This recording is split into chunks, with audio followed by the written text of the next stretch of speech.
సంఖ్యాకాండము 9వ అధ్యాయము.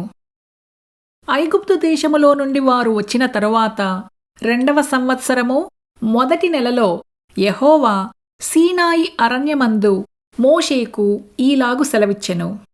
ఇజ్రాయేలీయుల పస్కా పండుగను దాని నియామక కాలమందు ఆచరింపవలెను. దాని నియామక కాలమున అనగా ఈ నెల 14వ దినమున సాయంకాలమందు దానిని ఆచరింపవలెను. దాని కట్టడలను బట్టి దాని విధులన్నిటిని బట్టి మీరు దానిని ఆచరింపవలెను.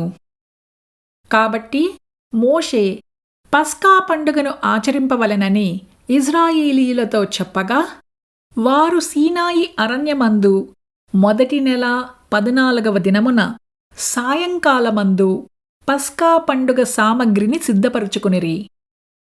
యెహోవా మోషేకు ఆజ్ఞాపించిన సమస్తమును ఇజ్రాయేలీయులు అతడు చెప్పినట్లే చేసిరి.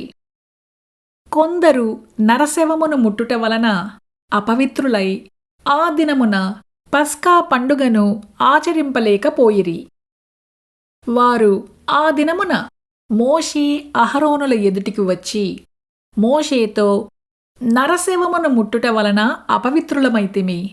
యెహోవా అర్పణమును దాని నియామక కాలమున ఇజ్రాయేలీయుల మధ్యను అర్పింపకుండునట్లు ఏల అడ్డగింపబడితిమని అడుగగా, మోషే, నిలువుడి, మీ విషయములో యెహోవా ఏమి సెలవిచ్చినో నేను తెలిసికొందునని వారితో అనెను. అప్పుడు యెహోవా మోషేకు ఈలాగు సెలవిచ్చెను. నీవు ఇజ్రాయేలీయులతో ఇట్లనుము, మీలో కాని మీ వంశములలో కాని ఒకడు శవమును ముట్టుట వలన అపవిత్రుడైనను దూర ప్రయాణము చేయుచుండినను అతడు యెహోవా పస్కా పండుగను ఆచరింపవలెను. వారు 2వ నెల 14వ దినమున సాయంకాలమున దానిని ఆచరించి పొంగని వాటితోనూ చేదు ఆకుకూరలతోనూ దానిని తినవలెను. వారు మరునాటి వరకు దానిలో కొంచెమైనను మిగులనీయవలదు. దానిలోనిది ఒక ఎముకనైనను విరువవలదు.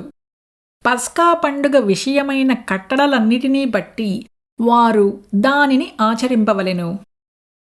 ప్రయాణములో ఉండని పవిత్రుడు పస్కాను ఆచరించుట మానిన ఎడల ఆ మనుష్యుడు తన జనులలో నుండి కొట్టివేయబడును.